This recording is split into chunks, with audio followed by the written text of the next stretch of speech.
அதுதான் சார், ஸ்கூல்லேருந்து ஆரம்பிக்கணும். அவங்க இந்த செக்ஸ் எஜுகேஷன் சொல்லிக்கிட்டு இருக்காங்க, அதை இம்ப்ளிமெண்ட் பண்ணாங்க. ஒன்றும் பண்ணுற மாதிரி தெரியல. பல கவர்மெண்ட் வந்துடுச்சு, போயிடுச்சு, என்னென்னமோ நடக்குது, ஒன்றும் நடந்த பாடம் இல்லை. ஸ்டார்ட் பண்ணியிருக்காங்க ஆமை மாதிரி. இப்போ எல்லாம் ஜெட்டு வேகத்தில் போயிட்டு இருக்குது. இப்போ நம்ம ஆமை மாதிரி ஸ்டார்ட் பண்ணால் என்ன ப்ரோ? ஏதோ படத்துலலாம் பார்த்துருக்கோம்ல, இந்த பிடி சார் அந்த படத்தில் பார்த்துருக்கோம்ல, அந்த சின்ன குழந்தைய அப்படி பண்ணும்போது ஆட்டோவில் கூட நாளைக்கு நான் உன்னை ஆட்டோவில் ஏற்ற மாட்டேன் அந்த ஆட்டோக்காரர் சொன்னதும் அந்த குழந்தையோட ஆசையை தூண்டுற மாதிரி எல்லாம் பண்ணுறாங்க. அது அந்த பொண்ணுக்கு ஆட்டோவில் போகிறது ஒரு ஜாலிங்கிறதுனால இது நான் உனக்கு கிடைக்காது, நான் உனக்கு ஃபோன் விளையாட தர மாட்டேன், அந்த மாதிரிலாம் எல்லாம் தெரிஞ்சவங்களாக தான் ப்ரோ பண்ணுறானுங்க. இது வீட்டில இருந்தே தடுக்கணும். ஆனால் அதுக்கு நீதி கிடைக்கலட்டாலும் போராடுற ஒரு தைரியம் நம்ம தமிழ்நாட்டு பிள்ளைங்களுக்கு இருக்குது.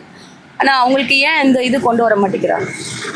அங்குள்ளது மாதிரி இங்கேயும் பெண்களுக்கு விரோதமாக செயல்படுறவங்களுக்கு நிச்சயமாக மரண தண்டனை கொடுக்கணும் அப்படிங்கிற சட்டத்தை கொண்டு வரணும்.